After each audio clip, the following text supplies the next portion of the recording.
Muy buenas tardes tengan todas y todos ustedes y sean bienvenidos a esta charla de memorias sobre la jurisprudencia electoral, criterios emitidos por la Sala Superior del Tribunal Electoral del Poder Judicial de la Federación de noviembre de 2016 a diciembre del 2021. Doy la más cordial bienvenida a nuestros invitados especiales que hoy nos acompañan. La diputada Claudia Murguía Torres, presidenta del Grupo Parlamentario del Partido Acción Nacional.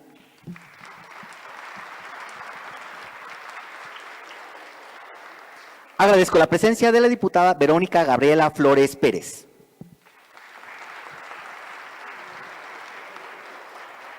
Damos la bienvenida a la diputada Erika Elizabeth Ramírez Pérez, presidenta de la representación parlamentaria del Partido Verde Ecologista de México.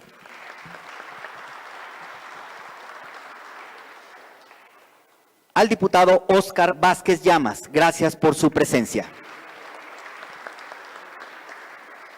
Y la diputada Priscila Franco, muchísimas gracias por acompañarnos.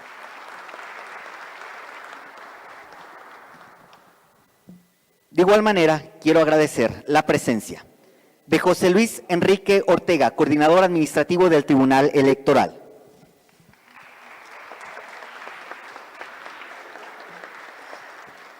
Aquí les pediré reservar el aplauso hasta el final porque sí hay bastantes personas a las cuales agradecer su presencia. Rubén Ricardo González Espinosa, maestrante de la Maestría de Derecho Electoral. A Pedro Vicente Vivero Reyes, integrante del Comité de Participación Social.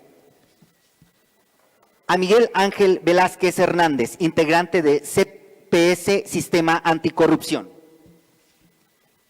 Alejandro Barcas Bautista, consejero electoral del IEPC en Jalisco.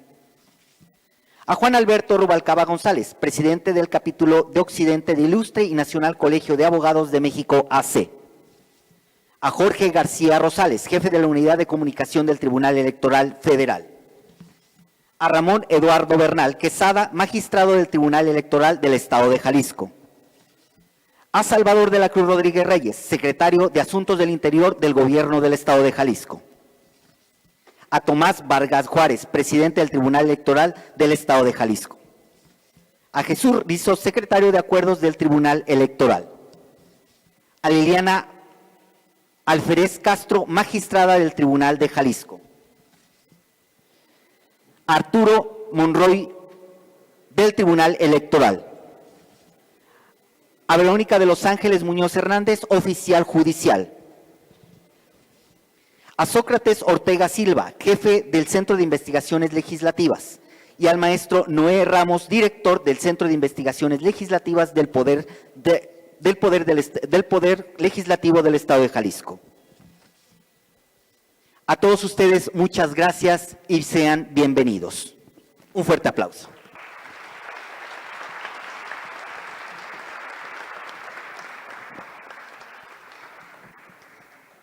A continuación, presentaré al presidium que nos acompaña esta tarde. Al maestro Reyes Rodríguez Mondragón, presidente de la Sala Superior del Tribunal Electoral del Poder Judicial de la Federación.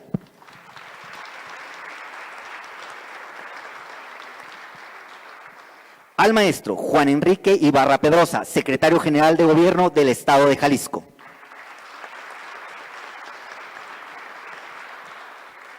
A la diputada Mireya Alejandra Montes Agredano, presidenta de la Mesa Directiva del Poder Legislativo del Estado de Jalisco.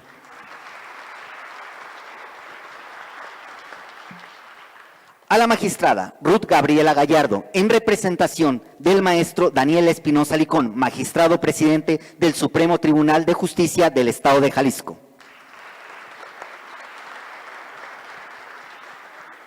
A Paula Ramírez Homleg, directora consejera del Instituto Electoral y de Participación Ciudadana del Estado de Jalisco. A la doctora María de Los Ángeles Quintero, secretaria técnica de la Presidencia del Tribunal Electoral del Poder Judicial de la Federación. A Indalfer Infante González, magistrado integrante de la Sala Superior. Y al maestro Eduardo Jacobo Nieto García, director general de Jurisprudencia, Seguimiento y Consultoría. Cedo el uso de la voz al maestro Reyes Rodríguez Mondragón, presidente de la Sala Superior del Tribunal Electoral del Poder Judicial de la Federación.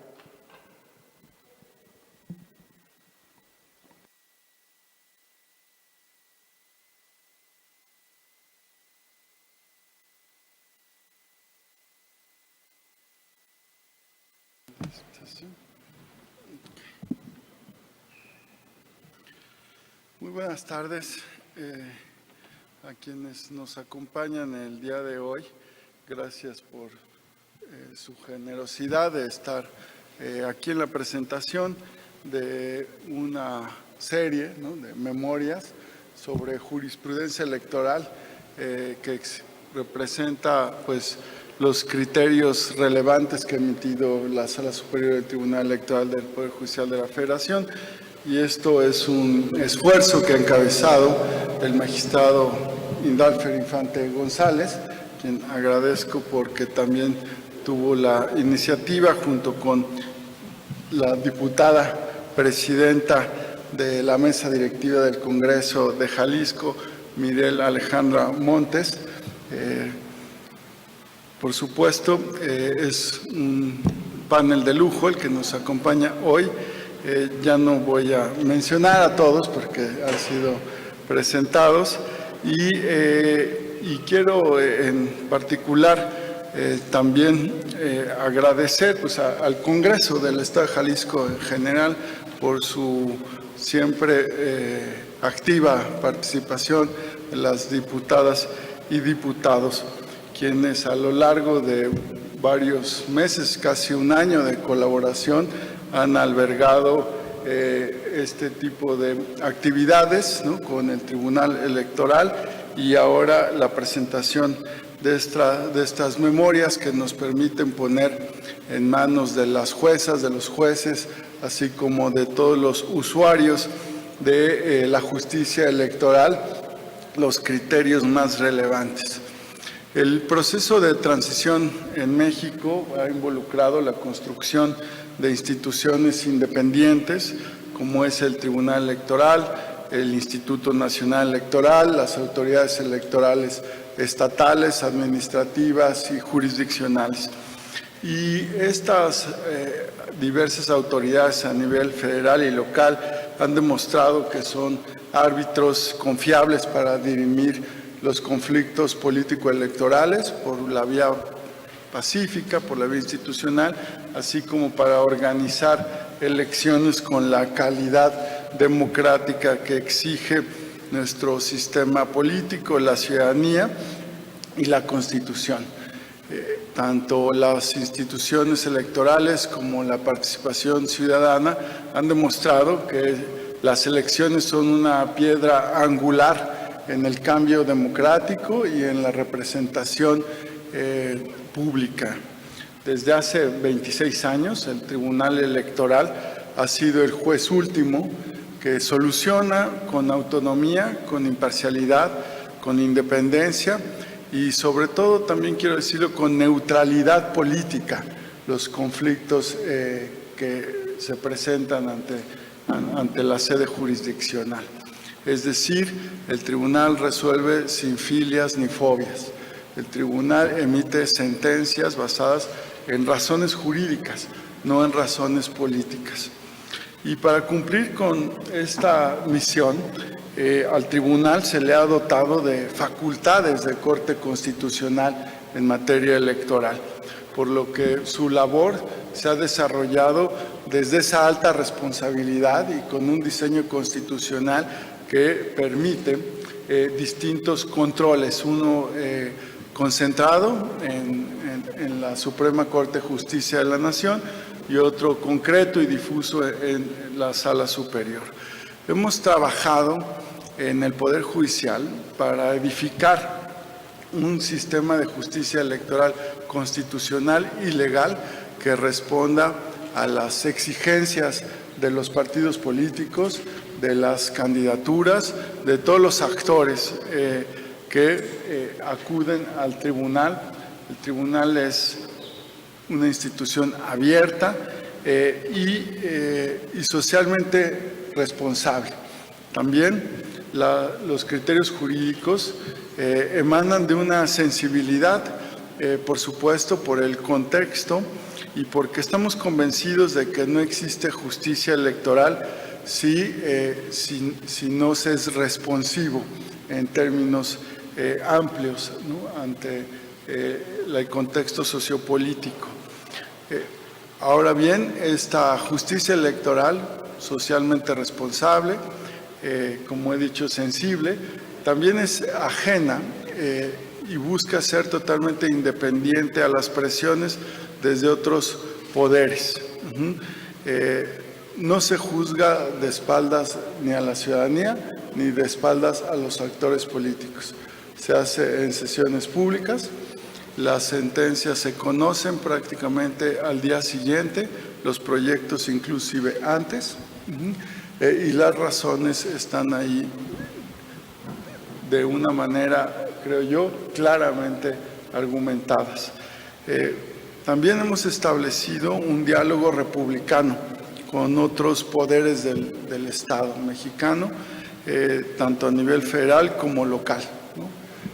Hoy mismo tenemos esta actividad aquí, ¿no?, en el Palacio de Gobierno, que también fue Palacio Legislativo, y hoy por la mañana hemos sostenido un diálogo también abierto, franco, ¿no?, responsable y maduro con la Junta de Coordinación Política de la Cámara de Diputados. En el Tribunal Electoral somos los primeros interesados en que se difundan nuestras resoluciones, se conozcan nuestros criterios y que podamos lograr un convencimiento de que las sentencias están orientadas por nuestra mejor protección de los derechos político-electorales de las y los mexicanos. Tratamos de hacer un esfuerzo de también hacer la mejor lectura de las leyes y inclusive de las demandas que se presentan. Como Tribunal Constitucional, por supuesto que debemos estar abiertos y tener esa disposición al diálogo, así como también tratamos de buscar mecanismos que difundan nuestra función y los criterios que son orientadores u obligatorios en general para todos los actores y autoridades. Del mismo modo, esta apertura ha permitido que la ciudadanía evalúe nuestra actuación y también lo pueden hacer todos los partidos políticos.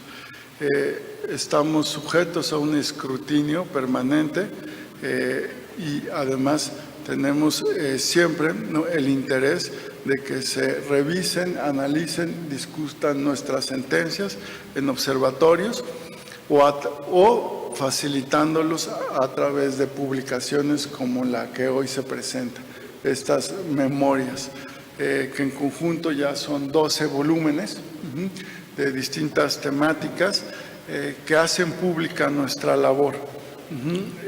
En este caso encontrarán las tesis relevantes y las jurisprudencias con las cuales exponemos la forma en que el tribunal atiende las lagunas jurídicas o las omisiones de los ordenamientos que se interpretan. También proveemos de reglas, de criterios a los tribunales e institutos electorales para aplicar las normas, ¿no?, particularmente cuando estas son ambiguas o vagas. Y los criterios jurisprudenciales expresan cómo el Tribunal Electoral puede ir ajustando sus criterios a través de enfrentar, pues, el dinamismo del cambio legislativo, ¿no? El tribunal es dinámico y, por supuesto, se va adaptando y responde también al cambio social, al cambio jurídico y sobre todo, al cambio jurídico. La razón de la jurisprudencia debe ser entendida como un esfuerzo de reducir también la complejidad del ordenamiento. Es una expresión de los criterios que son más relevantes y necesarios para entender el funcionamiento de la justicia electoral. En esta ocasión, las memorias analizan los cambios emblemáticos de la actual integración de la Sala Superior, es decir, de 2016 a 2021 es el corte, y en estas obras pues se destaca la línea jurisprudencial que expresa una maximización de los derechos político-electorales. En materia electoral se ha juzgado desde hace prácticamente 26 años de la existencia del Tribunal Electoral con una perspectiva de derechos humanos.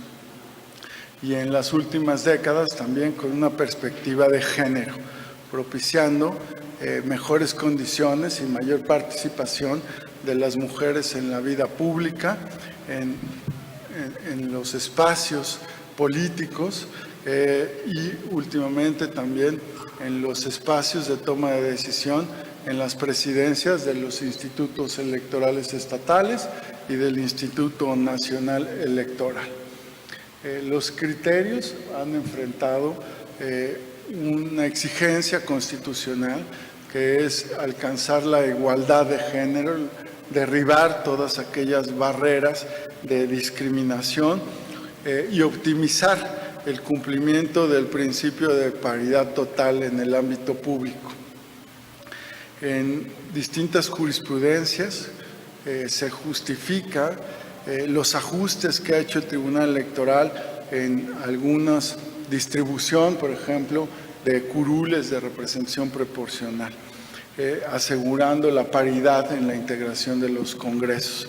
En el tema de candidaturas independientes también se ha garantizado que las personas aspirantes a ese tipo de candidaturas participen con mejores condiciones para el ejercicio de su derecho a aspirar a una candidatura y una vez que lo son, también tengan proporcionalmente o tengan esa equidad relativa. Así se han generado distintas jurisprudencias para atender problemáticas relacionadas, por ejemplo, con las precampañas y campañas electorales, no solo de las candidaturas independientes, sino también entre los participantes en la contienda electoral, entre todos. Los partidos políticos y candidaturas que buscan transparentar los procesos electorales y que las autoridades nos conduzcamos con neutralidad, pero también haciendo valer la Constitución. Por ejemplo, en la jurisprudencia 4 de 2018 se desarrolló un criterio de equivalentes funcionales como un parámetro para determinar el tipo de expresiones o manifestaciones que deben considerarse como propaganda electoral y por tanto permiten precisar si se trata de actos anticipados, ¿no?, de precampaña o de campaña.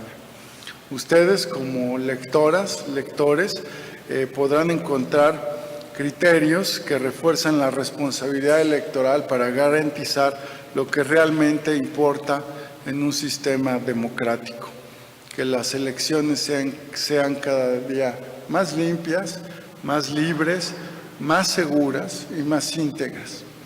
Al final del día, de eso se trata la labor de la justicia electoral, de ser socialmente útil y de hacer funcional el sistema democrático en esta perspectiva de elección de los representantes populares. Por ello, la emisión de jurisprudencia y tesis contribuye al dinamismo del sistema jurídico desde un entramado de precedentes en el que claramente se pueden identificar sus cambios, los hechos, los criterios, qué los modifica o qué los homogeneiza. Para no tomarme más tiempo, quisiera concluir enfatizando que las autoridades electorales son claves en el funcionamiento de la democracia en México. contribuyen a dar predictibilidad y estabilidad al sistema político y electoral. El sistema electoral que hoy tenemos ha sido producto de avances graduales en la participación ciudadana, en la legislación, y todos ellos tienen un objetivo común: que los comicios cumplan con los principios democráticos de sufragio universal y de equidad política. Al final del día, lo que la sociedad y los partidos políticos exigen es una justicia sí pronta, sí expedita, pero sobre todo que garantice un sistema normativo coherente, congruente y unificado en torno a esos principios constitucionales. En última instancia, se trata de solucionar conflictos, sí, pero también de pacificar en medio de las diferencias políticas, de la polarización, que es connatural a la democracia. Y en el Tribunal Electoral atendemos esas responsabilidades, tratando de ir al ritmo, ¿no?, de una democracia vibrante como la mexicana, interesada en la vida pública y también manteniendo pues la estabilidad jurídica que los actores políticos requieren para tener elecciones competitivas, ¿no?, en donde realmente todos pueden ganar, todos pueden competir, y que la cancha va a estar pues pareja en los términos que la Constitución establece, y el tribunal como última instancia pues asume la tarea primordial de dotar de certeza jurídica y de que esa cancha funcione con las reglas preestablecidas. No es, con esta función también protegemos valores propios del orden jurídico, y por eso este sistema de precedentes funciona para darle seguridad jurídica y certidumbre, ¿no?, a los usuarios del sistema electoral. No me resta más que agradecer y reconocer el trabajo que ha hecho la Dirección General de Jurisprudencia, Seguimiento y Consulta del Tribunal Electoral, porque ha llevado a cabo un esfuerzo, ¿no?, en tiempo y en contenidos para poder tener hoy esta publicación y dejarnos unas memorias sobre cómo el Tribunal Electoral ha contribuido a la democracia, a la joven democracia en México. Y quisiera invitarles, ¿no?, a que conozcan, analicen, estudien estos textos. Es la manera más fácil y rápida de conocer las sentencias relevantes también, y que pues conjuntamente, porque la democracia se construye, es una obra colectiva, se construye y se mantiene día a día, pues invitarles a que sigamos participando y respondiendo a las demandas de una sociedad que reclama en el sistema de gobierno democrático más igualdad, más justicia, ¿no?, y menos discriminación. Muchas gracias por estar aquí con nosotras, con nosotros.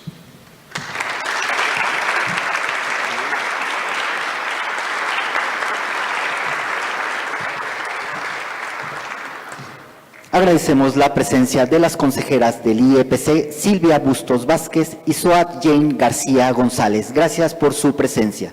También nos acompaña Álvaro Martínez García, secretario de Acción Electoral del Partido Revolucionario Institucional, en representación de la diputada federal Laura Haro Ramírez, presidenta del PRI Jalisco. Gracias por acompañarnos.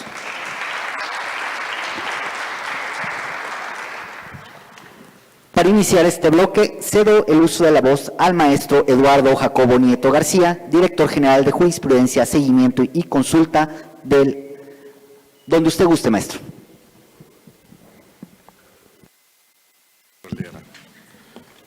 Muchas gracias. Muchas gracias. Buenas tardes. Agradezco la invitación para participar en esta presentación de las memorias de jurisprudencia electoral. Mi participación consistirá en hacer una reflexión acerca de el trabajo editorial cuyo propósito fundamental es la difusión de la jurisprudencia electoral en el contexto del modelo de justicia abierta que impulsa el Tribunal Electoral del Poder Judicial de la Federación. Básicamente, esta compilación constituye un instrumento de consulta de diversos criterios jurisprudenciales surgidos de asuntos de gran importancia y trascendencia de los que ha conocido la Sala. Su conformación en tomos acerca al lector a los criterios predominantes de la justicia electoral a la luz de un contexto fáctico en el que se enmarcan los precedentes que dieron origen, por lo que pretende servir de guía para la toma de decisiones y la resolución de controversias futuras, maximizando la seguridad jurídica y la eficacia del sistema electoral. El lector va a encontrar en esta obra no solo el contenido del criterio jurisprudencial, sino va a conocer los hechos del caso y va a advertir en cada una de sus páginas las fracciones o los contenidos de los precedentes, es decir, la sentencia viva, las consideraciones torales de las cuales surge el criterio jurisprudencial. Están ahí plasmadas. Es decir, cuando nosotros leemos un criterio jurisprudencial, advertimos un contenido de un rubro y un texto, pero lo que podemos apreciar en estas obras es prácticamente las razones vivas que sustentó la Sala Superior para sostener ese criterio. Me corresponde referirme a los primeros dos ejemplares, el 7 y el 8, que se refieren a unos temas de mucha importancia y que hace un ratito que llegamos escuché que es un tema muy polémico y que se refiere a la perspectiva de género, la paridad y las acciones afirmativas. Diputada. Sí. Bien, en principio, ese es el número 7. En este contiene los criterios, como decía, jurisprudenciales emitidos por el Pleno de la Sala Superior relacionados con el deber de las autoridades de garantizar que se juzgue con perspectiva de género, en principio, aplicar la paridad y las acciones afirmativas que promuevan la igualdad entre géneros por medio de equidad, procurando el bienestar de las mujeres, con el propósito de maximizar la protección de los derechos político-electorales de los grupos históricamente vulnerados o excluidos, en particular, fomentar la participación de la mujer en la vida política del país. El número 8, a continuación, trata otro tema también de suma importancia. Básicamente, de manera individual, todo el tomo está dedicado al análisis de la jurisprudencia en materia de violencia política en razón de género. Este número se encuentra relacionado, desde luego, con el anterior, está integrado por criterios de la Sala en los que ha fijado las principales líneas jurisprudenciales relacionadas con la obligación de las autoridades administrativas y jurisdiccionales electorales de proteger el derecho a la vida libre de violencia y acceso a la justicia, así como la facultad que tienen para dictar medidas de reparación ante una vulneración de los derechos político-electorales de las mujeres, implementando los mecanismos necesarios que garanticen el respeto de sus derechos humanos, lo que genera con ello mejores condiciones que permitan una vida libre de violencia y que faciliten el acceso a la justicia. Ahora, a fin de destacar el mérito de este trabajo editorial, es pertinente hacer una reflexión acerca de que la jurisprudencia electoral que se contiene en estos tomos en realidad ha sido producto de una importante evolución de la que amerita dar cuenta brevemente.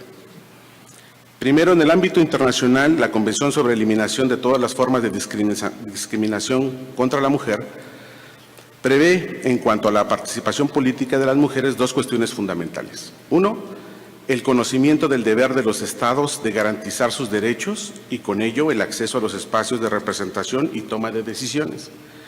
Dos, la modificación de los marcos legales al interior de cada nación y la realización de acciones que posibiliten en forma sustantiva la eliminación de barreras estructurales y culturales generadoras de las asimetrías existentes. En México, el proceso para llegar a la democracia paritaria inició, en principio, con lo que se llamó la previsión de cuotas. Continuó con la implementación y preponderancia de acciones afirmativas y siguió su avance hacia la paridad.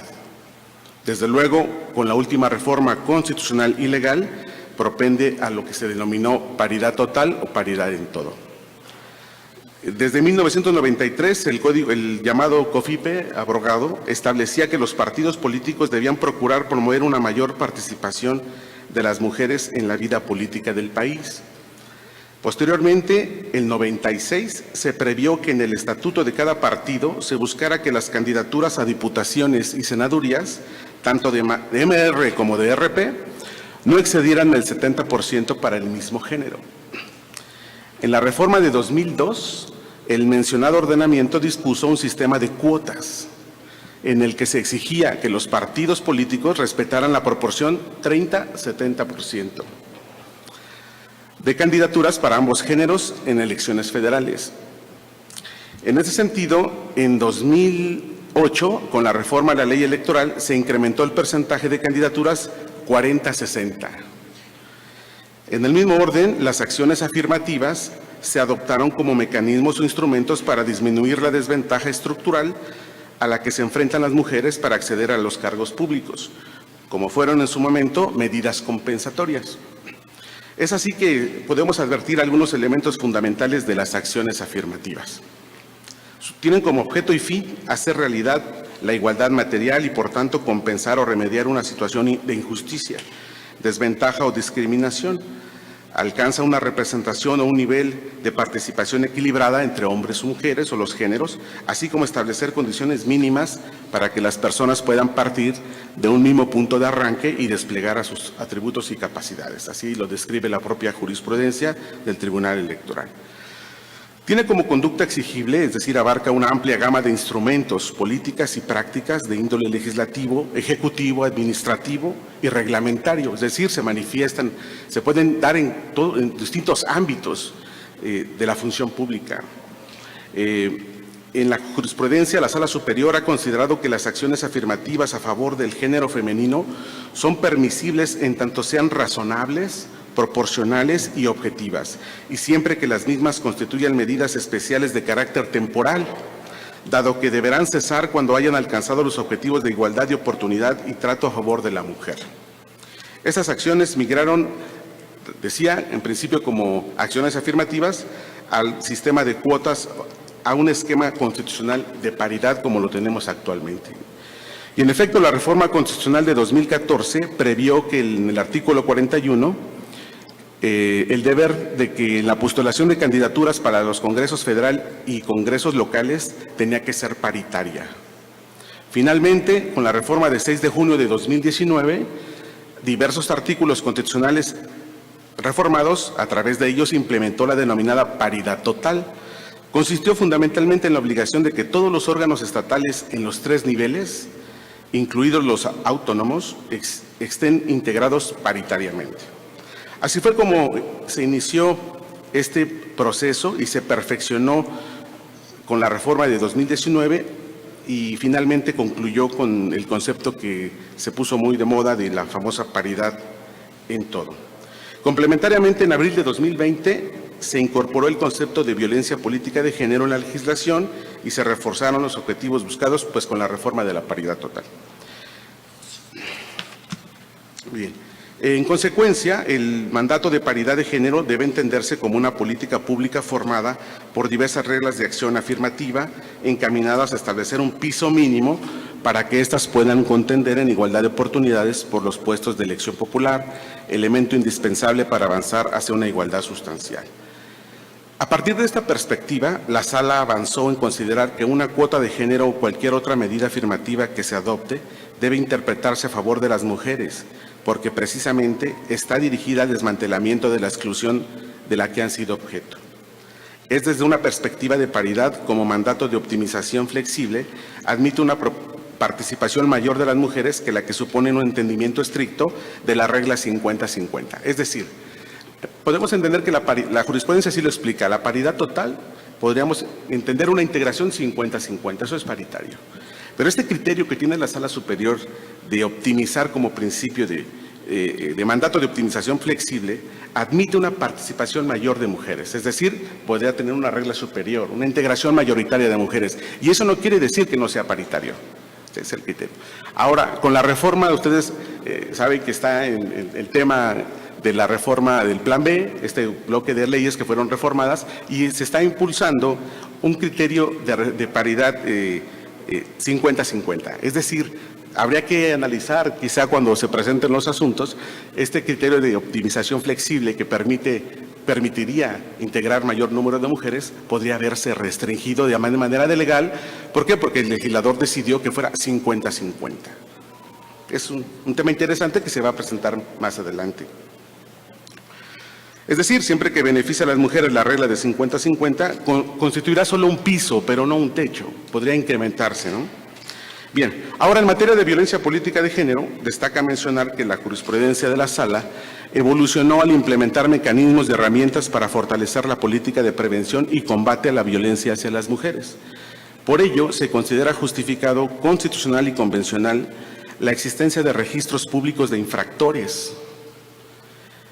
Dichos listados promueven la función social de erradicar este tipo de violencia, producen un efecto transformador porque tienden a eliminar los esquemas estructurales en que se sustentan. Sirven como medida de reparación integral porque procuran restituir o compensar el bien lesionado y fungen como una garantía de no repetición de esa clase de vulneraciones a los derechos humanos. El referido registro es únicamente para efectos de publicidad. Es decir, aquel que obtiene una sentencia y fue declarado responsable infractor por violencia política de género, aquel o aquella, porque hay un criterio que debido a la votación no pudimos hacer tesis, pero que reconoce que la violencia de género también la puede producir una mujer contra otra mujer. O sea, no solo puede provenir de hombre contra mujer, ¿sí? Mujer contra mujer también, como dice una canción, ¿no? Pero bueno, la votación no lo ha permitido y ahí está pendiente. ¿Sí? Mujer contra mujer, ¿no? Hay un tema de algo así. Bueno, quizá lo más destacado dentro de las novedades en materia de violencia política de género, resalta un criterio que señala que la violencia política a razón de género es una irregularidad que tiene impactos diferenciados en distintos bienes jurídicos. Vean, qué interesante, ¿no? En esencia, la nulidad de una elección puede declararse cuando se acredite la violencia política en razón de género, que provoque una afectación sustancial e irreparable a los principios de equidad en la contienda y libertad de sufragio. Y esta tesis surge de dos criterios, uno el caso Iliatenco en Guerrero y el caso de Atlauta en el Estado de México. Anulación de elecciones por violencia política de género. Bien, pues así en principio los derechos políticos electorales de la persona a la que van dirigidos en segundo, digamos que son las razones fundamentales, la grave afectación que existe y tiene asidero en la violación a los principios constitucionales de certeza, igualdad, libertad del sufragio y equidad en las contiendas. Bueno, pues en ese sentido la nulidad de elección pues se puede producir en estos casos, ¿no? Y bueno, pues creo que ya me pasé un poquito de tiempo, pero hasta aquí lo dejaría mi comentario y volveré pues más adelantito. Muchas gracias.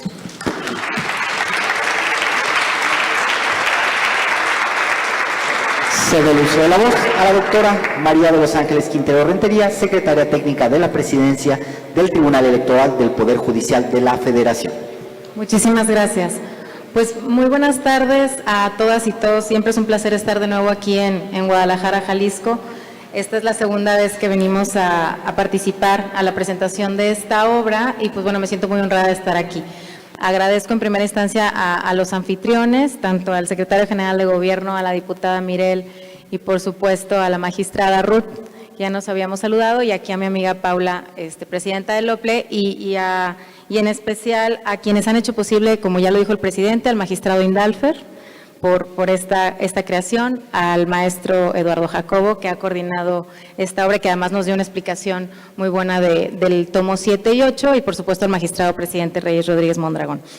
Me voy a regresar tantito para explicar la dinámica de estos dos bloques de mesa, en donde por un error involuntario empezamos al revés, pero bueno, ya nos explicó el maestro Eduardo Jacobo los tomos 7 y 8. Estas mesas se van a dividir en dos bloques, donde el primer bloque está integrado por el maestro Eduardo Jacobo, por la diputada Mirel, presidenta de la mesa directiva, y el maestro Eduardo Jacobo presenta, la diputada Mirel comenta y luego pasamos a sus comentarios finales. El bloque 2 es en la segunda parte de los tomos, que me permito leérselos: candidaturas independientes, precampaña y campañas electorales, control de las atribuciones y facultades de las autoridades electorales. Entonces, un poco de eso se va a tratar, ya vamos a la mitad del primer bloque, pero bueno, le cedo el uso de la palabra a la diputada Mirel con muchísimo gusto para que comente. Gracias, diputada.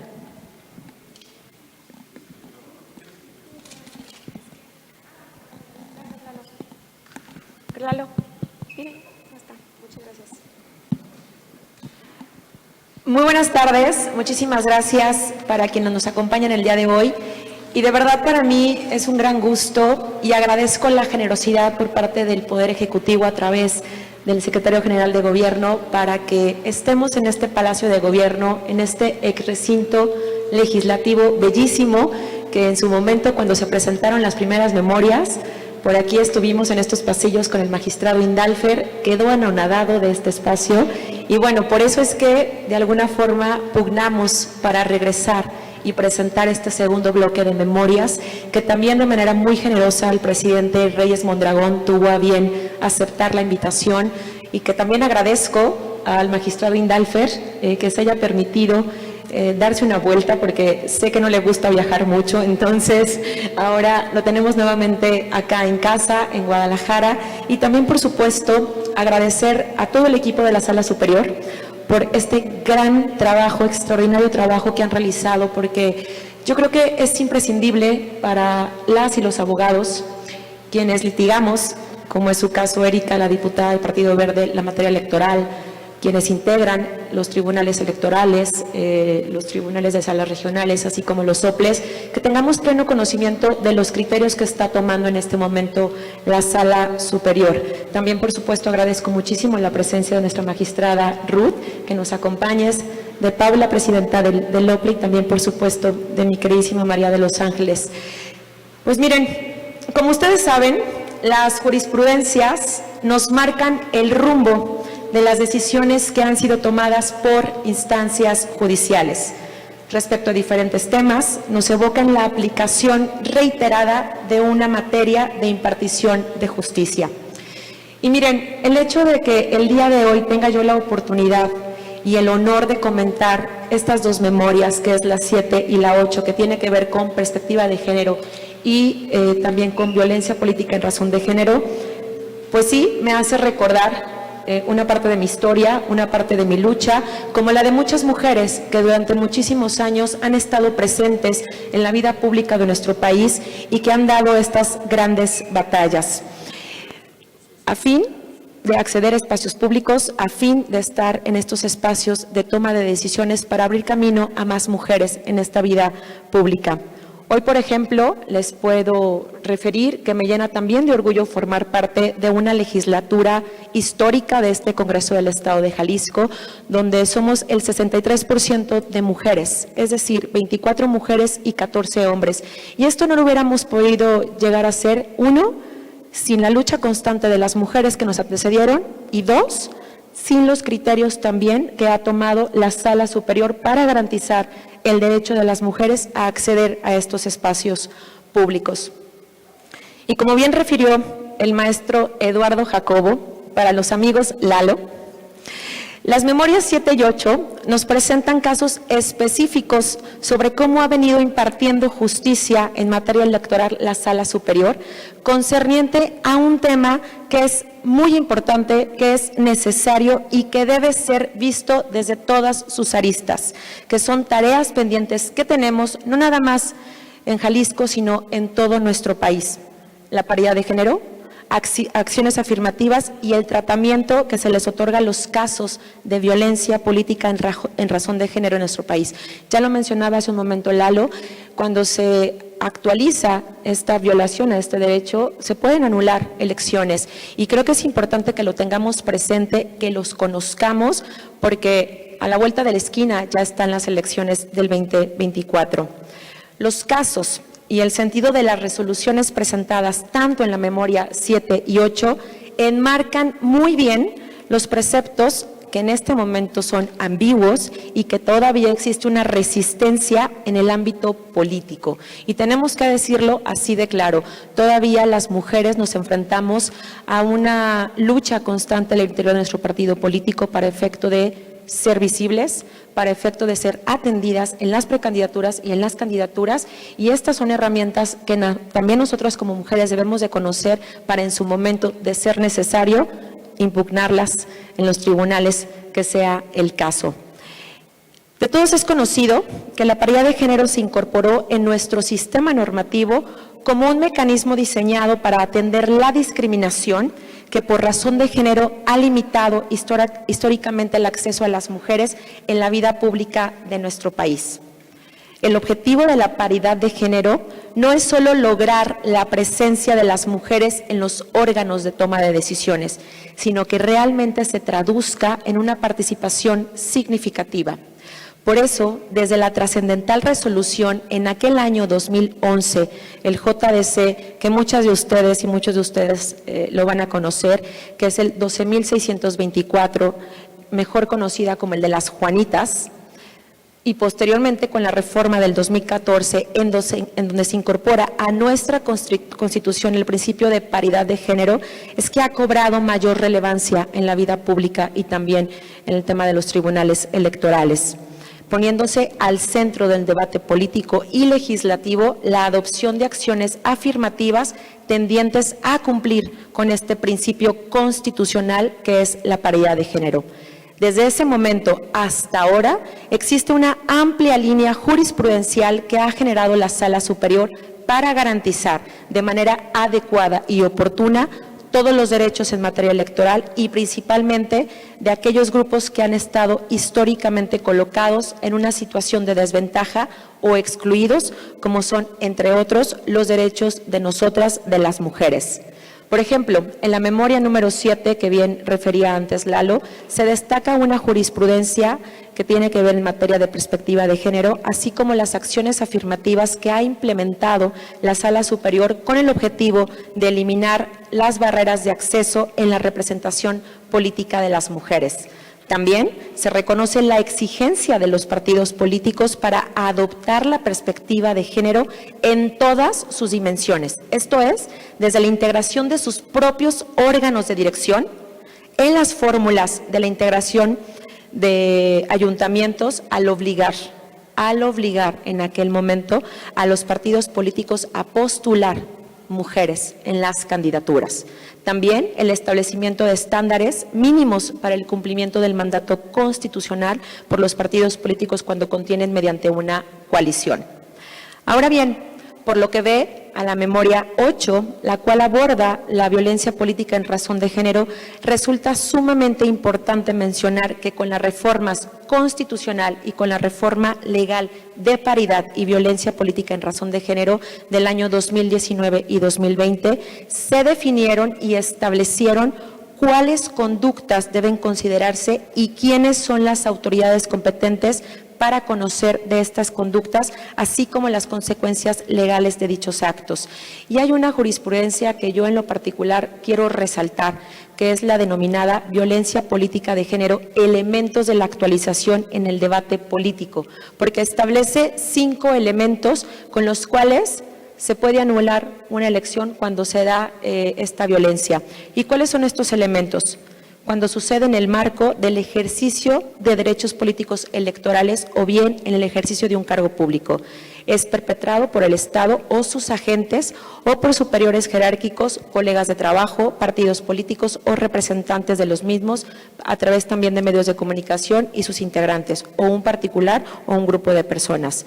Cuando también es simbólico, verbal, patrimonial, económico, físico, sexual y o psicológico. El cuarto elemento es que tiene por objeto o resultado menoscabar o anular el reconocimiento, goce o ejercicio de los derechos políticos de las mujeres y cuando también se basa en elementos de género, esto es, que se dirige a una mujer por ser mujer, tiene un impacto diferenciado en las mujeres y afecta desproporcionadamente a las mujeres. Por eso insisto que es muy importante el que estas memorias que ahora se presentan del número 7 al número 12, las y los podamos conocer a efecto de tener argumentos suficientes para estar preparados en los próximos elecciones. En ese sentido, y ya para concluir, las expresiones que se dan en el contexto de un debate político y en el marco de un proceso electoral que reúnan todos los elementos anteriores constituyen violencia política contra las mujeres por razones de género. Y también hay algo que resaltar, la prohibición a los partidos políticos y entidades de interés público de usar estereotipos discriminatorios de género, particularmente en la propaganda electoral. Creo que esto es sumamente importante que lo conozcamos para efecto de determinar a ciencia cierta lo que es la violencia política en razón de género y poderlo emplear como tiene que ser. Sería todo. Muchas gracias.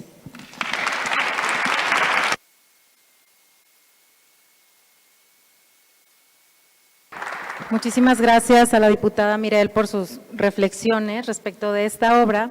Y yo me quedo con lo que comenta de que ahora aquí en el Congreso de Jalisco tiene 63% de integración de mujeres. ¿Y por qué quiero invitarlos a la reflexión de este número? Porque no siempre fue así. Porque apenas 2 o 3, máximo 4 integraciones antes, este número no solo era impensable, sino era extremadamente hacia el otro lado, porcentualmente hablando. ¿Y por qué es importante que se mencione? Porque justo ustedes en el tomo número 7 van a encontrar cómo van evolucionando los criterios y cómo va evolucionando también paralelamente a la legislación. Ya lo mencionaba la diputada, tuvo que ver la reforma del 2011, la del 2014, las sentencias que iban caminando paralelamente antes y después de estas, y cómo también en ir ganando esos espacios tenemos cómo se fue ajustando la representación proporcional, cómo las fórmulas tuvieron que ser integradas del mismo género cuando antes no se dio y se dieron las Juanitas, solo se dieron las Manuelitas con las renuncias aparentemente voluntarias que ustedes ya conocen. También tenemos la integración paritaria, donde las autoridades electorales administrativas, dice los criterios de la sala, sí podían implementar lineamientos, criterios o emitir reglas para optimizar y generar estas acciones afirmativas. Entonces, de verdad es un, yo se los recomiendo muchísimo desde la ocasión anterior, es un tomo, ustedes lo ven, es delgadito, pero te vienen cada uno de los temas que son los más importantes. Al final tienen las infografías y después tienen un glosario de las tesis y las jurisprudencias de cada tema. Entonces, de verdad es una manera muy sencilla de tener acceso a este camino, a este pasar por estos temas. Y pues bueno, dicho esto, me permitiré cederles la voz de nueva cuenta para sus comentarios finales hasta por 5 minutos. Adelante, maestro Eduardo Jacobo. Gracias.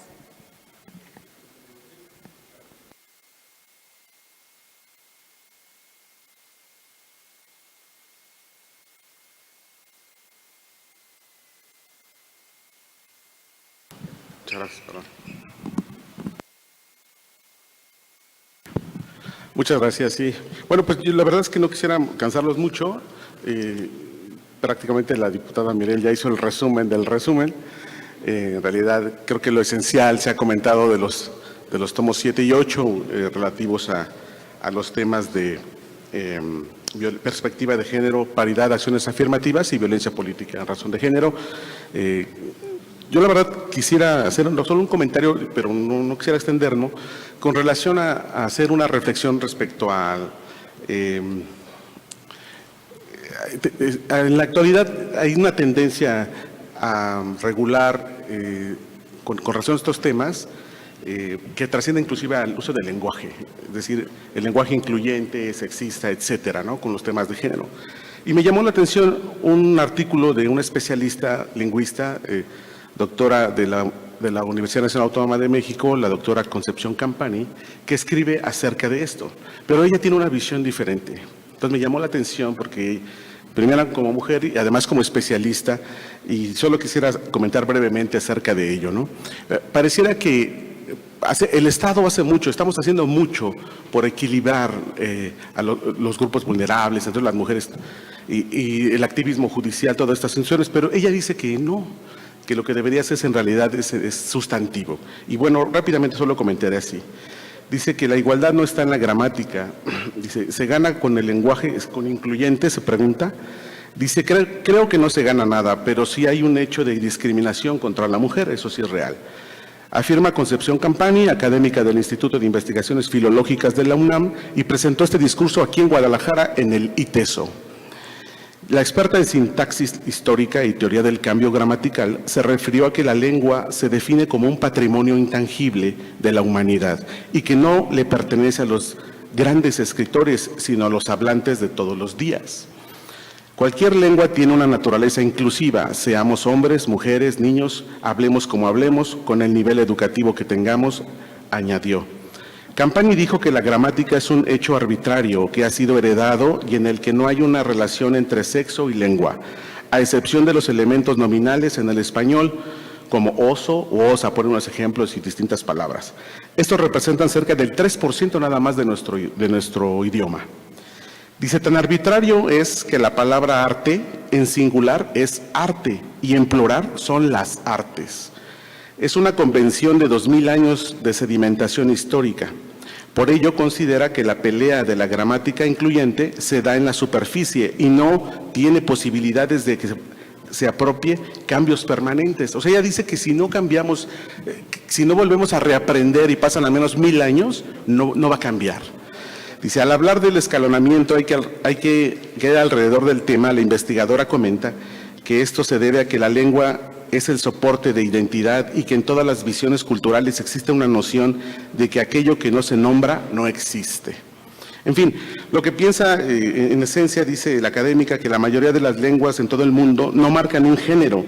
Entre estas se encuentran el finlandés, el turco, el árabe clásico, las lenguas amerindias, desde Canadá hasta el Amazonas. Dice que en realidad la pelea la tenemos que dar, se pregunta ¿en dónde? En el discurso. Es otra historia. El discurso es la construcción que hacemos con la gramática y sí tiene pesos, sí hay voluntad, pero hay discriminación y en realidad no hay una inclusión verdadera. El problema de fondo, dice, no está tocado porque estamos haciendo manuales de uso del lenguaje y no estamos dando batalla a la equidad social absoluta igualitaria en brechas salariales, por ejemplo. Ella dice, a mí que me llamen arquitecta no es lo que yo necesito. Yo lo que necesito es que me paguen igual que un arquitecto, por ejemplo, ¿no? En fin, solo es una reflexión porque el lenguaje judicial está impregnado de ese principio, pero también me parece que el lenguaje legislativo, yo creo que en recintos como estos se hace un esfuerzo importante cuando hacen una ley. Yo me acuerdo de una materia que se llama técnica legislativa, donde viene el tema de redacción y donde hay que utilizar un lenguaje inclusivo, incluyente, ¿no? Habría que hacer una reflexión importante en ese sentido. Pues hasta ahí dejaría mi intervención. Muchísimas gracias a todos. Muchísimas gracias al maestro Eduardo Jacobo. Muy interesante la perspectiva del lenguaje incluyente que nos comparte de esa escritora. A continuación, la diputada Mirel, comentarios finales. Gracias. Nada, simplemente invitarles a que estemos muy pendientes de las resoluciones por parte de la Sala Superior, porque creo que es indispensable que desde nuestro espacio, desde el legislativo, tengamos muy claro también cuáles son los retos que tenemos de frente a los nuevos procesos electorales, es decir, qué reformas tenemos que atender. Por ejemplo, tuvimos el caso en el proceso electoral pasado del 2021, cuando no establecimos muy bien estos criterios de elegibilidad al momento de generar los bloques también de paridad, y que tuvimos unas serias discusiones con el entonces Instituto Electoral y de Participación Ciudadana, y que nos ha ayudado eso también a generar retos que tenemos de frente en este 2024 y que tenemos que también atender en la legislación. Entonces yo creo que eso me llevaría yo en la parte de la reflexión, también compartirlo con mis compañeras y mis compañeros del Congreso del Estado, para juntos establecer los criterios muy determinantes para erradicar la violencia política en razón de género, y también establecer criterios muy claros y muy contundentes para que se pueda legislar con perspectiva de género y poder así garantizar los derechos de las mujeres y también, por supuesto, de los hombres. Gracias. Gracias, diputada. Y bueno, para concluir, resalto la importancia de esta armonización legislativa y de que el Poder Judicial y el Poder Legislativo se puedan hablar y podamos trabajar en conjunto, así como con los órganos autónomos que se encargan de organizar las elecciones. Y como reflexión, no, ¿por qué? Porque de esto depende también en mucho los criterios que toman nuestros jueces y nuestras juezas en materia electoral. No es, por ponerles un ejemplo, no fue lo mismo la reforma de paridad en gubernaturas antes de que hubiera legislación local que después de que hubiera legislación local a la hora de tener procesos electorales. Entonces, pues bueno, destaco el comentario de la diputada y con esto terminamos el primer bloque. Muchísimas gracias.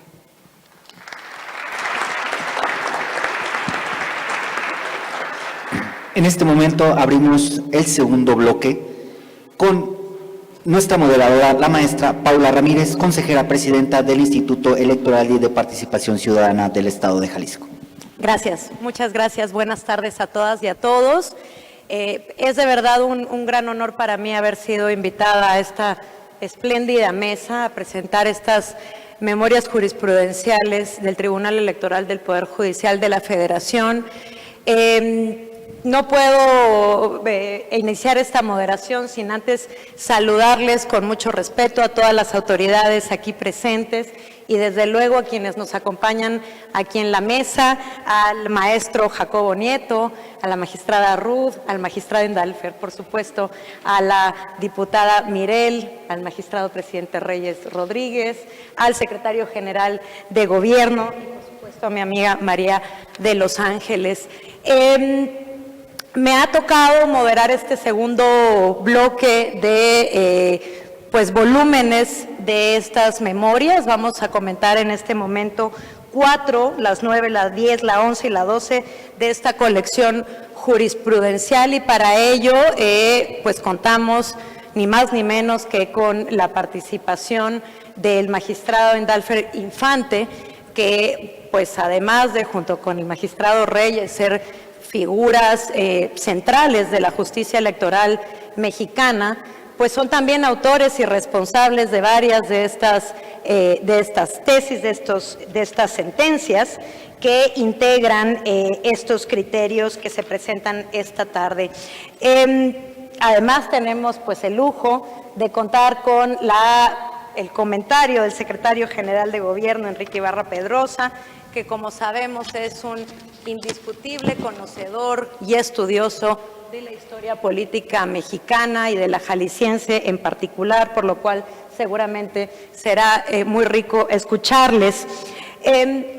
Brevemente, porque ya tenemos el tiempo un poco justo, quiero decir que las memorias que hoy nos convocan recogen diversos criterios emitidos por la Sala Superior del Tribunal Electoral del Poder Judicial de la Federación, ya lo decía el magistrado Reyes, en un periodo que corre de 2016 a 2021, sobre temas fundamentales de la vida política y electoral mexicana y que han contribuido a construir pues este andamiaje jurídico que ha posibilitado en nuestro país garantizar derechos políticos, derechos electorales de todas las y los mexicanos. Esta tarde estamos invitadas e invitados, y en este momento en específico, a comentar estos 4 volúmenes que he mencionado, que han ido definiendo las condiciones de la competencia y de la participación política en nuestro país en los últimos años y que tienen que ver con temas o están directamente vinculados con la participación de las candidaturas independientes, la propaganda política, las precampañas, las campañas y también el tema del control de las atribuciones y facultades de las autoridades electorales.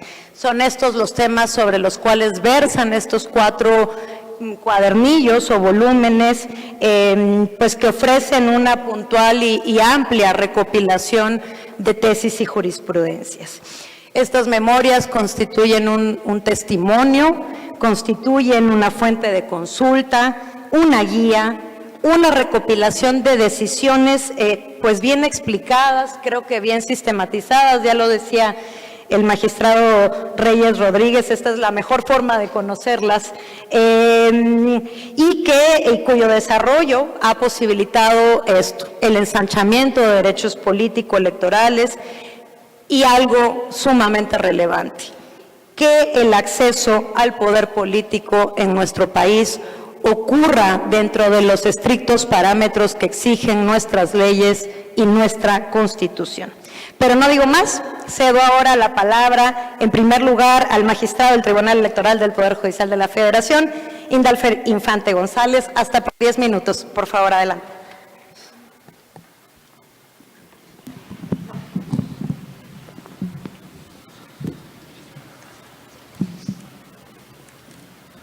Bien, buenas tardes. Quiero, en primer lugar, agradecer la realización de este evento, que es el segundo. Guadalajara tiene, yo no sé si decirse la suerte, el privilegio, pero estuvimos presentando los primeros 6 tomos de estas memorias en diciembre del año pasado y ahora presentamos la segunda parte de estas memorias, que van a ser muchas, pero bueno, este es el inicio. Pero lo significativo es que hubo la voluntad, ¿verdad?, de parte de la diputada Mirel, ¿verdad?, del señor secretario de Gobierno, en facilitar todo para que este evento se diera, como una cuestión de divulgar, de hacer público los criterios de la Sala Superior, en general del Tribunal Electoral, pero realmente por la forma en que se integra la jurisprudencia, la gran mayoría son criterios de la Sala Superior.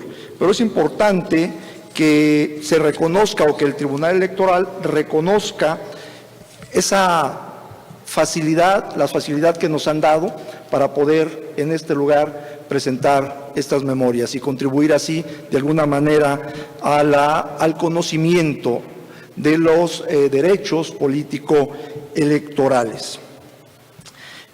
No voy a hablar de lo que dicen cada uno de estos 4 tomos. Yo quisiera decirles cómo se establece la jurisprudencia en materia electoral y cuáles son las distinciones que hay con otro tipo de jurisprudencia, con la jurisprudencia que emiten los demás tribunales del Poder Judicial de la Federación.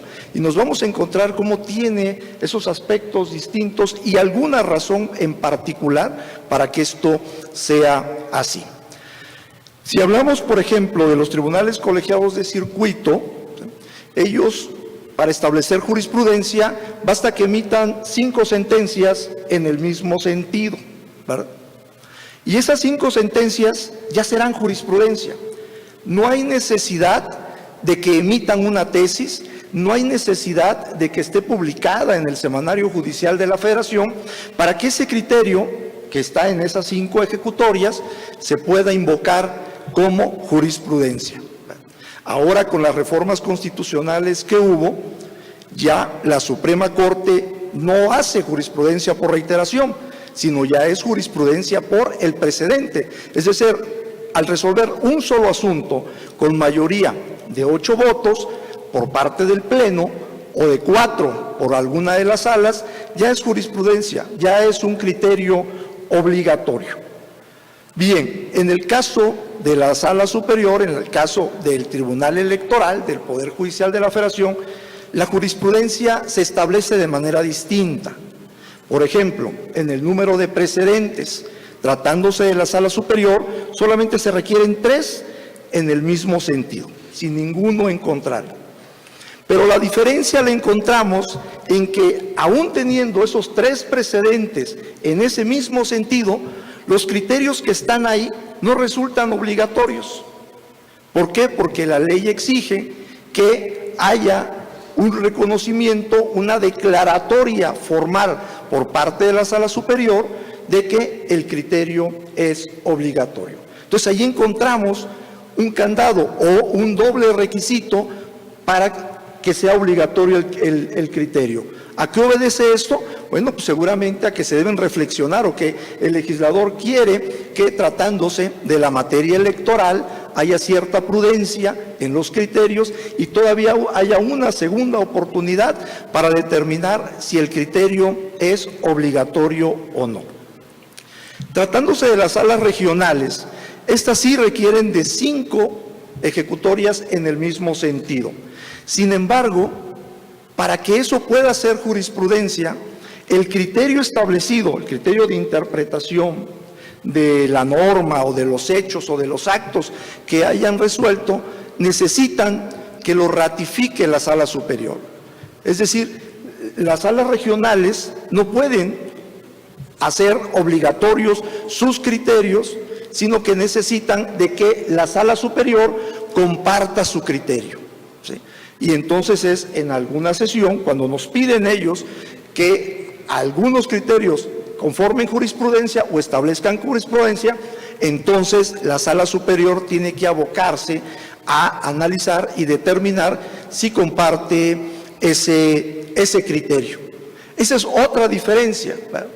Pero además, cualquiera de estos requisitos, de cualquier manera, necesitan la declaratoria formal de jurisprudencia.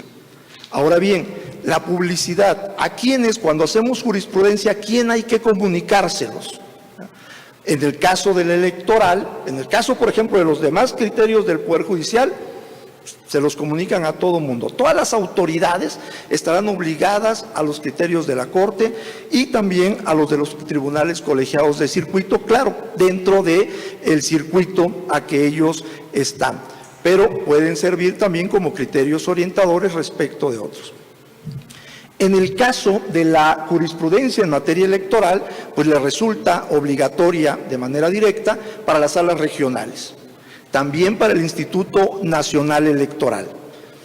A las autoridades electorales locales sí les resulta obligatorio, pero solamente cuando se trata de derechos político-electorales. ¿Sí? En estos casos, todos esos criterios, todo lo que la Sala Superior haya dicho en sentido, les resultan obligatorias a las autoridades electorales locales, ya sean administrativas o sean jurisdiccionales, ¿verdad? Son el único caso donde se les notifica y también en aquellos supuestos donde el acto que haya sido analizado en esos casos sea o nazca de esas autoridades, ya sea de los OPLES o de los tribunales electorales locales. Entonces encontramos estas grandes diferencias. Entre la jurisprudencia que emiten los demás órganos del Poder Judicial y la jurisprudencia que emite la Sala Superior. Entonces, por esa razón, cuando nosotros generamos el acuerdo de jurisprudencia, el último, establecimos una situación. ¿De qué manera hacer que las sentencias que emite la Sala Superior sean atendidas por las salas regionales o por otras autoridades? Entonces, señalamos que si bien no resultaban obligatorias, si no se iba a compartir el criterio que había establecido la Sala Superior en esa ejecutoria o en esa tesis, era obligación de las salas regionales razonar por qué no lo aplicaban, ya sea que no compartieran el criterio que ahí estaba, y obligarlos entonces a compartirlo o a dar las razones del por qué no se comparten. Y si se daban razones del por qué no se comparten, entonces generábamos una contradicción de criterios que podía resolver la Sala Superior y tener automáticamente jurisprudencia obligatoria en ese sentido, ¿verdad? Ahora bien, la jurisprudencia de la Sala Superior pues ha venido caminando por distintas épocas. Ahorita estamos en la séptima época y cada época, desde 1991, ha tenido una razón de ser, ¿verdad? Ya sea reformas constitucionales o reformas legales. La última, cuando se creó la séptima época por esta Sala Superior, realmente atendimos a dos cuestiones fundamentales. Una, las reformas que hubo en relación con violencia política, ¿verdad? Y dos, a la necesidad de cambiar el formato de las tesis. Anteriormente teníamos un formato muy abstracto, un formato donde solamente había un rubro y había un texto. Pero a veces leyendo no podíamos darnos cuenta si ese criterio era aplicable al caso que teníamos. Y entonces lo modificamos para establecer un formato distinto, que tuviera, sí, por supuesto, un rubro, pero después un apartado de hechos, donde se dijeran cuáles son los elementos fácticos que se van a resolver ahí.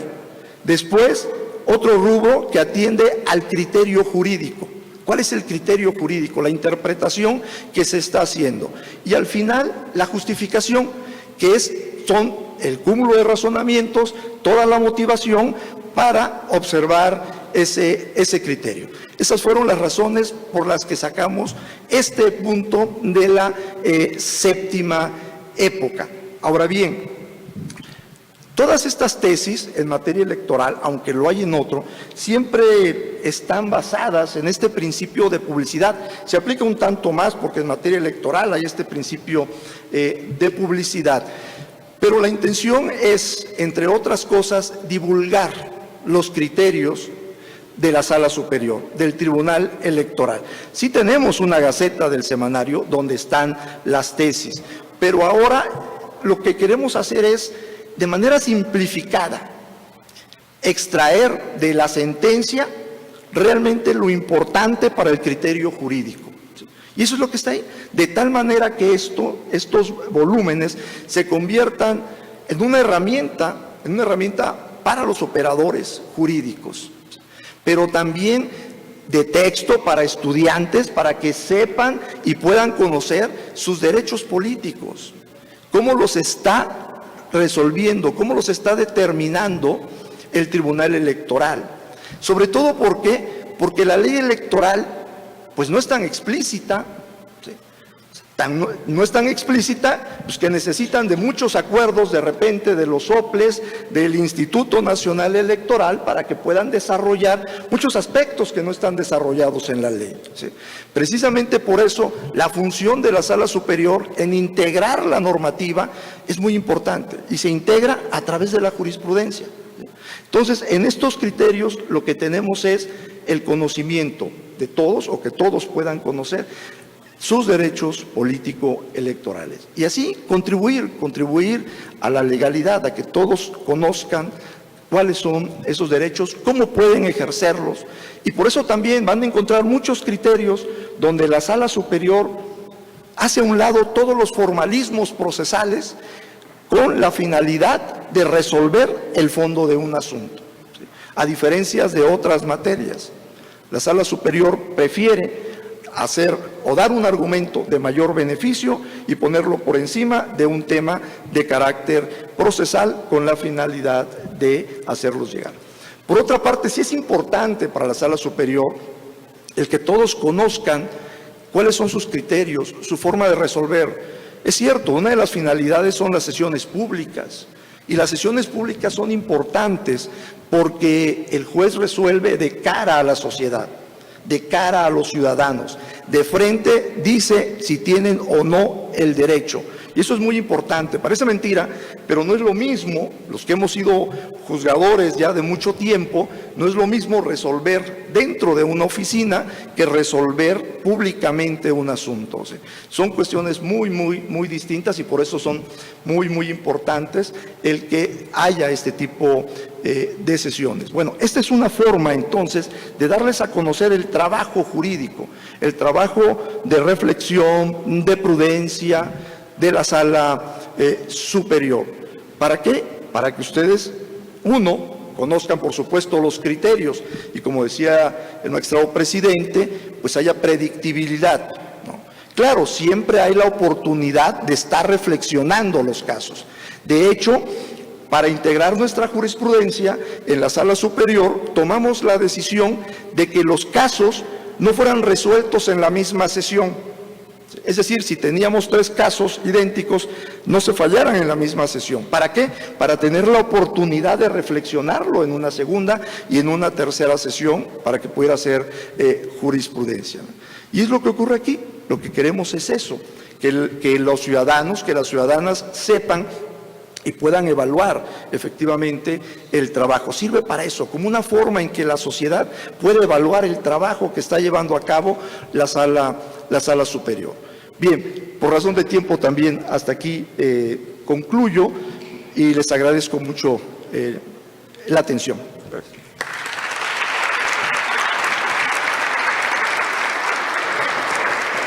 Muchísimas gracias al magistrado Andalferio Infante González por su presentación, por sus reflexiones, que tal como él mismo lo señaló, lejos de reflexionar en torno al contenido propiamente de estos tomos de las memorias, lo que nos ofrece es más bien pues una muy elocuente explicación respecto de la construcción jurisprudencial electoral en nuestro país, y sobre todo repara en este esfuerzo tan relevante por desarrollar estos criterios de modo tal que puedan ser ampliamente divulgados y que por lo tanto tengan este alcance que nos permita, pues esto, garantizar derechos y que las y los ciudadanos conozcan sus derechos y conozcan cómo defenderlos. Estas memorias son precisamente pues la muestra más elocuente de los esfuerzos que ha realizado el Tribunal Federal Electoral para esta labor pues, de divulgación y sistematización tan relevante. Sin más, voy a darle ahora la palabra al secretario general de Gobierno, al maestro Enrique Ibarra Pedrosa, para comentar estos números, estos volúmenes de las memorias que hoy nos convocan. Gracias, secretario. Adelante. Muchas gracias. Muy buenas noches a todas y a todos que nos acompañan. Con la magnanimidad, generosidad y equidad que caracterizan a la presidenta del Congreso, convocante a este encuentro, me asignó a mí en mi primera intervención 7 minutos y que si era procedente tendría una no réplica de 5 minutos. Entonces voy a ceñirme a ello. También voy a replicar el método de quien fue mi piropinante, del magistrado Infante González, de no ceñirme letrísticamente al contenido de los textos. ¿Por qué? Porque estamos aquí ante eruditos, estudiosos, interesados, interesadas, 5 diputadas, diputados de diversos grupos parlamentarios, representantes de los órganos jurisdiccionales, de los órganos autónomos, precandidatas, precandidatos, aspirantes, que los hay, que seguramente tienen todo el interés. Yo iniciaría por felicitar a Mirel por haber propiciado este encuentro. Ya decía el magistrado presidente Reyes Rodríguez, es un diálogo republicano y cuenten ustedes con que Jalisco tiene ese interés. Nosotros estamos en el festejo de los 200 años, fuimos la primera entidad de las 32 que conforman la República en haber nacido por la Diputación Provincial el 16 de junio de 1823 y la primera consulta entre los 132 ayuntamientos de ese entonces, los gremios, las congregaciones, para que se decidiera si México iba al federalismo o a un régimen centralista. La respuesta fue el régimen federalista. ¿Qué iniciaría yo? Porque varias, si algunos me preguntaban, de quienes nos visitan, la relevancia de este espacio. Aquí es, efectivamente, ya se dijo, el exrecinto del Congreso. ¿Qué era aquí? En este palacio, que terminó de construirse en 1790, vivían los gobernadores en la colonia y todavía en el siglo XIX, todos quienes ejercieron esa función. Este espacio era la capilla, este espacio era el templo, donde el gobernador y su familia y seguramente invitados acudían a los eventos religiosos. Cuando dejó de ser y se transformó en poder legislativo, con la gubernatura de un excepcional jurista mexicano, Ignacio Luis Vallarta, que gobernó este estado del 1791 a 1795. Palacio había sido derruido en la Guerra de los 3 Años, cuando los conservadores se apropian de aquí, y él hizo este recinto que funcionó poco más de 100 años, 109, y también tenemos aquí un mural que tiene un nombre espléndido para el acto que nos convoca. Se llama La Gran Legislación Revolucionaria Mexicana y la abolición de la esclavitud. Este mural que ustedes ven aquí es de Clemente Orozco, excepcional muralista, oriundo de Jalisco, y si ustedes se fijan, es diferente en trazos al de la escalinata central.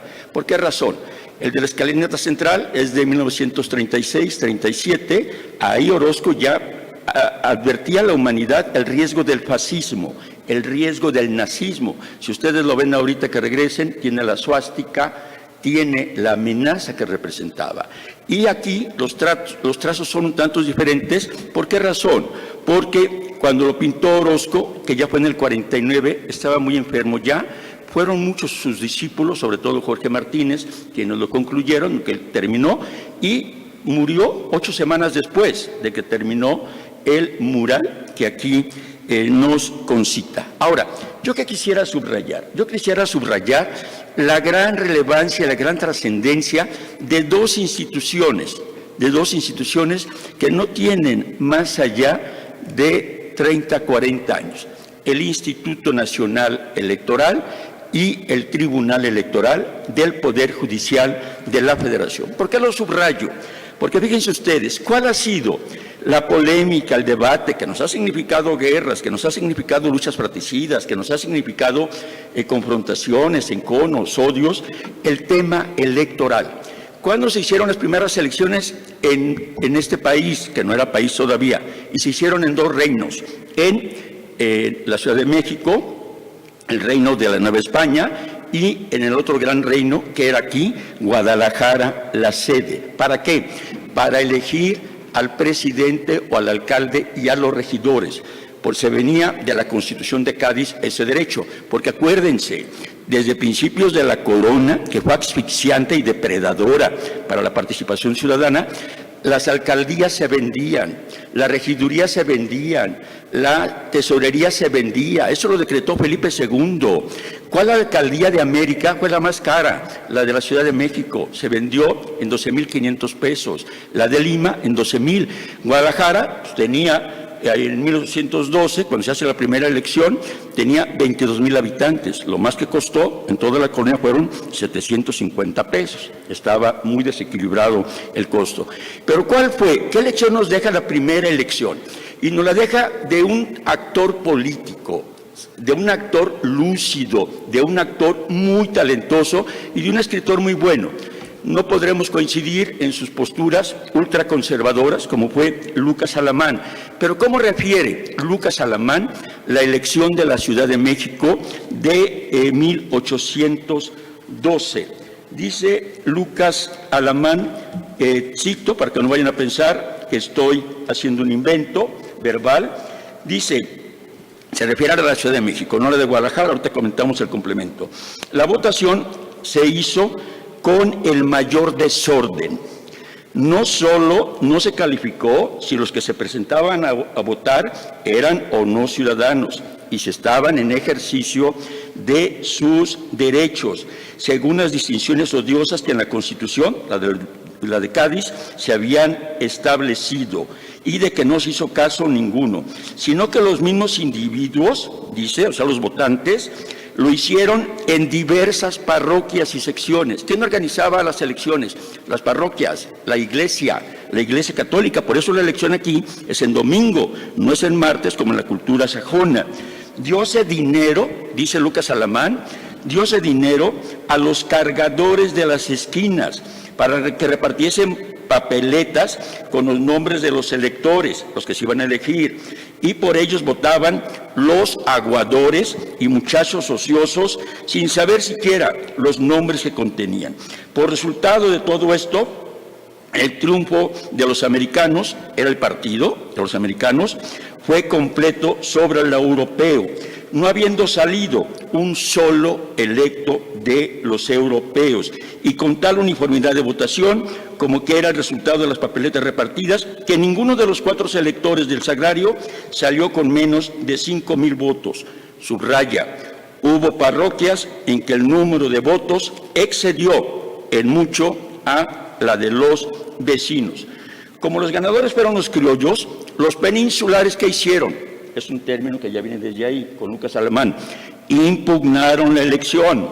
Sin embargo, la controversia no prosperó, por lo que presionaron al virrey Venegas hasta que éste suspendió la elección, repitiéndose en marzo de 1813. Es un tema que lamentablemente nos ha acompañado. Concluyo, la de Guadalajara se hizo en 4 parroquias.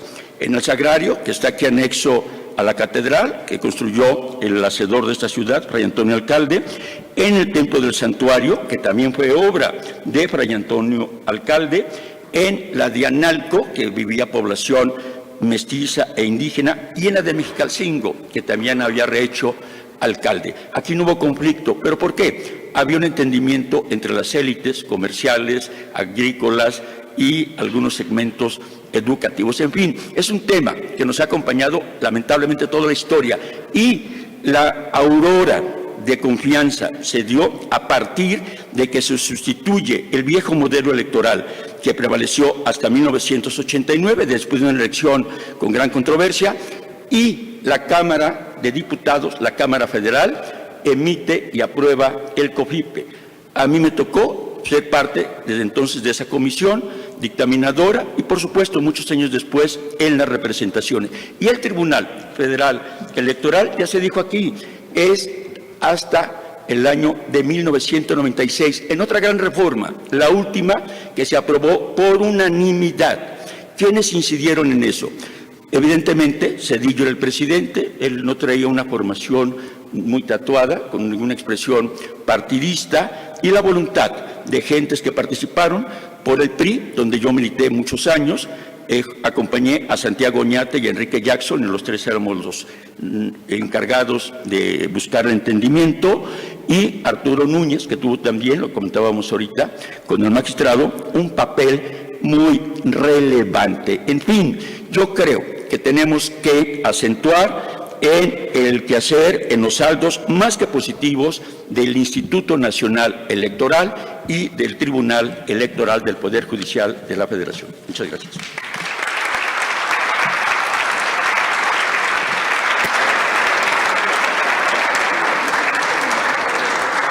Muchísimas gracias al maestro Ibarra Pedrosa por esta pues interesantísima reflexión que nos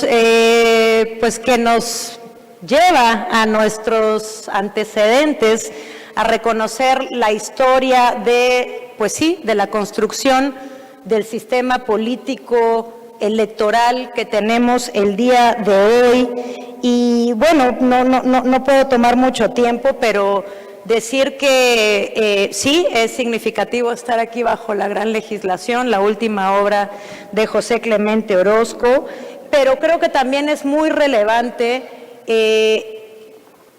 siempre repasar la historia, porque solamente así podemos cobrar conciencia de lo que hemos logrado a lo largo pues de las décadas, incluso de los siglos en este país, y que nos permitan, por lo tanto, y bueno, pues me toca también recoger esa idea, defender a las instituciones democráticas que hoy tenemos, el Instituto Nacional Electoral, el Tribunal Electoral Federal, desde luego las autoridades electorales locales, jurisdiccionales y administrativas. Me parece que la coyuntura lo exige. Sin más, vamos a darle la palabra para un comentario final de cierre al magistrado Endalfer Infante. Por favor, adelante, magistrado.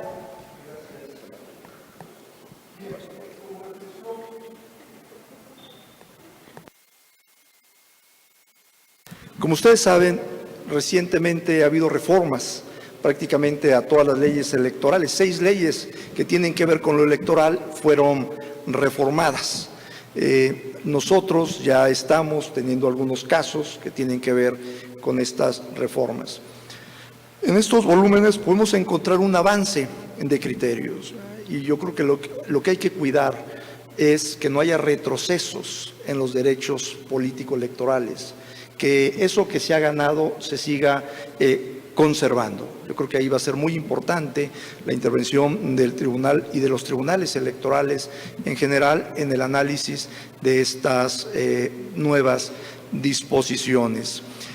Muchos de los criterios que están aquí han servido a los órganos legislativos para hacer reformas. Es decir, muchos de los derechos que están en la ley, que ya se ven reflejados en la ley, han sido, como se dice, a golpe de jurisprudencia. Por eso es muy importante la labor jurisdiccional en este sentido. Pero una labor jurisdiccional, como lo dijo el presidente, que sea totalmente independiente, que sea neutral también a la hora de emitirla. De las disposiciones, por ejemplo, reformadas, tenemos una nueva ley general de los medios de impugnación, ¿sí? donde se reducen los medios que conocíamos típicamente o que estaban en la anterior ley, ¿verdad? Ahora también se reforma la ley orgánica, algunos aspectos de la ley orgánica. ¿Para qué? Para tratar de establecer por parte del legislador qué es la materia electoral. ¿Sí? Y esto es muy importante porque la Sala Superior tiene una construcción muy amplia de la materia electoral. Y gracias a ello se han podido conocer muchos asuntos que tienen que ver con derechos políticos y que no quedaba claro a qué autoridad judicial le correspondía resolver. Entonces tendremos que hacerlo. De hecho, hemos iniciado ahora con las impugnaciones que ha habido con las integraciones del INE, hemos hecho algunas consideraciones para determinar que esos actos sí los podemos conocer. ¿Por qué? Porque antes en la ley de medios había una disposición que decía que podíamos conocer de todos aquellos casos donde el acto fuera la integración de autoridades electorales locales. Después, a través de los criterios de la sala, también se amplió para conocer de asuntos de las autoridades nacionales, electorales nacionales. Pero ahora esa disposición no la encontramos en la nueva ley. Por ejemplo, por citar un ejemplo, no la encontramos en la nueva Ley General de Medios. Con esto lo que quiero decir es que hay un gran reto para la Sala Superior en los criterios que se vayan a emitir y seguramente debe dar lugar, aun cuando haya la impugnación de esta normativa, debe dar lugar a la creación de una nueva época, ¿verdad?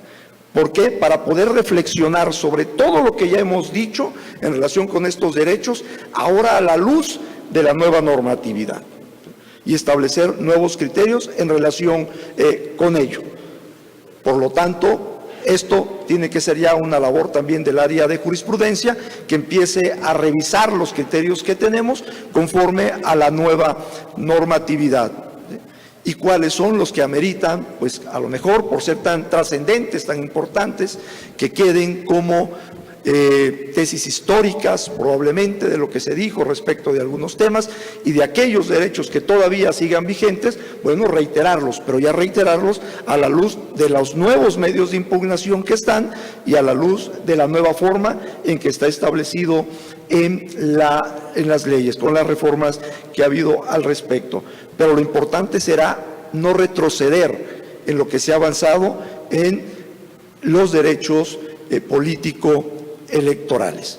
Por lo tanto, seguramente nos vamos a estar viendo si el presidente, bueno, que además también, por supuesto, hay que agradecer porque el presidente Reyes tiene un compromiso con la publicidad, con la justicia abierta. Y realmente es esto algo que, aunque él me lo atribuye, realmente es una idea del presidente Reyes en este sentido, de darle la mayor difusión al trabajo de la Sala Superior, pero sobre todo lo que es fundamental en nosotros, que es emitir sentencias, que es establecer criterios que sirvan a la sociedad, que sirvan a las ciudadanas, a los ciudadanos y que sean beneficios, que sean benéficos a sus derechos políticos. Muchas gracias.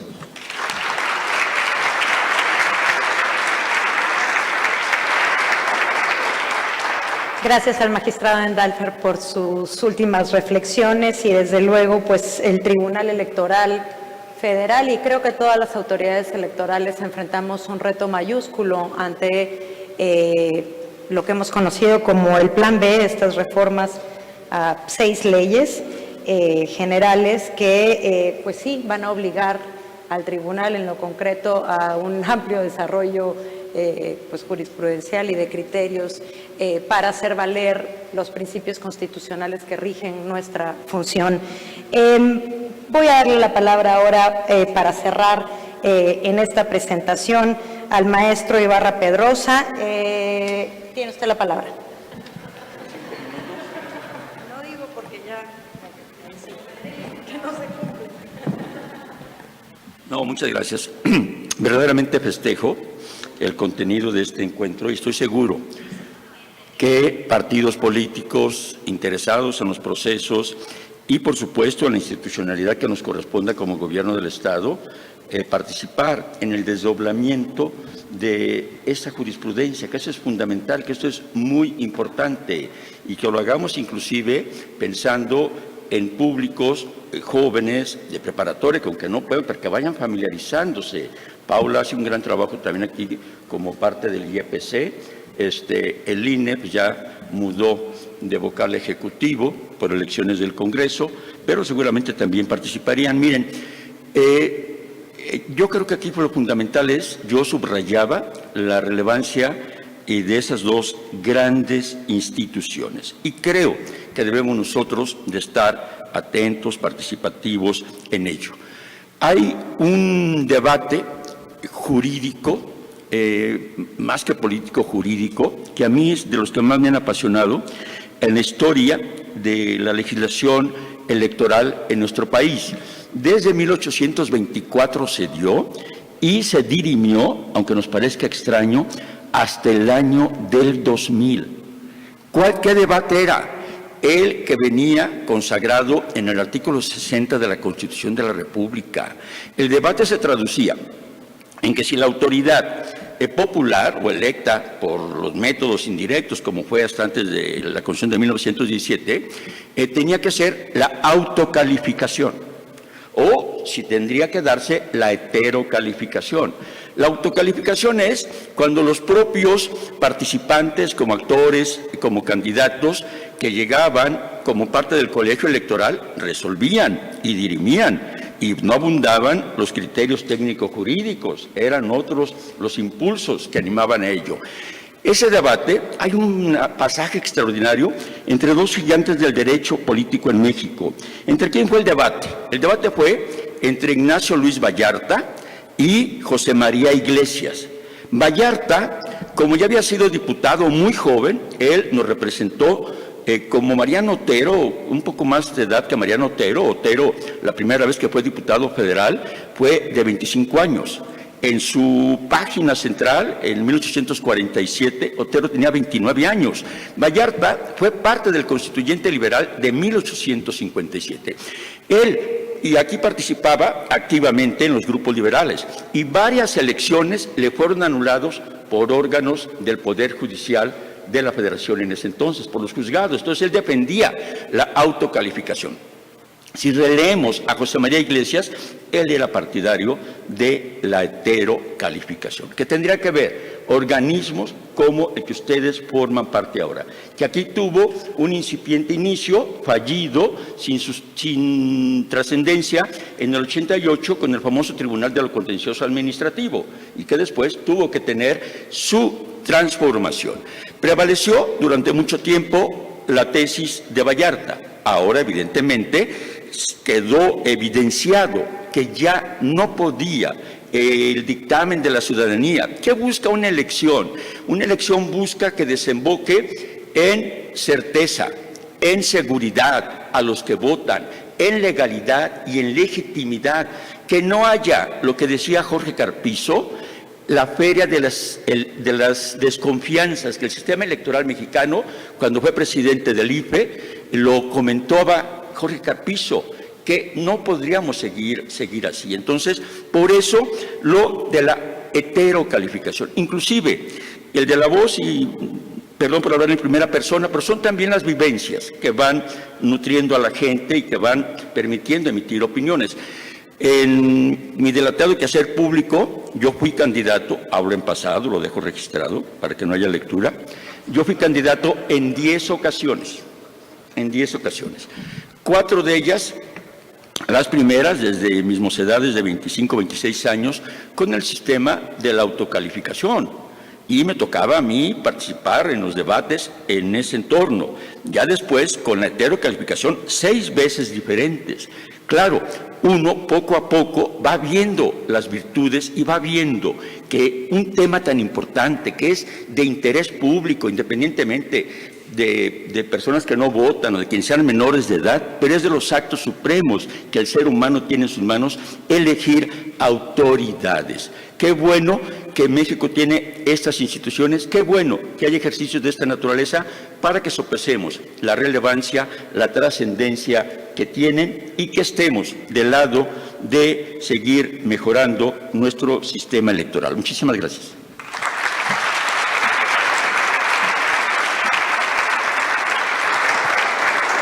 Muchas gracias, secretario general.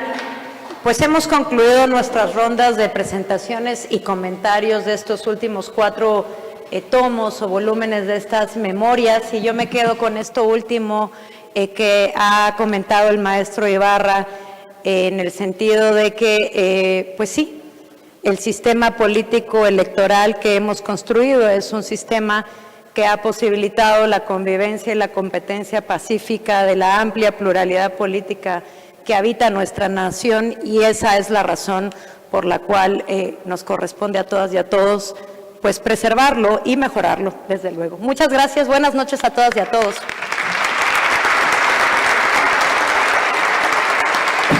En este momento, de manos de la diputada presidenta de la Mesa Directiva del Congreso del Estado de Jalisco, Mireya Alejandra Montes Agredano, recibe el maestro Reyes Rodríguez Mondragón, magistrado presidente, y el doctor Hildefer Infante González, magistrado de la Sala Superior, un pequeño presente.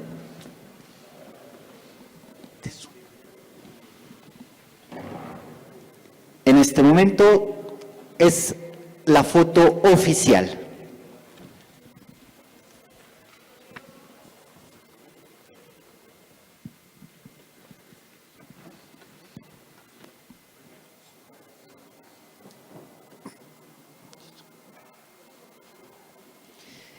El Gobierno del Estado de Jalisco, el Poder Legislativo del Estado de Jalisco y el Tribunal Electoral del Poder Judicial de la Federación agradecen su presencia y les desean buenas noches. Muchas gracias.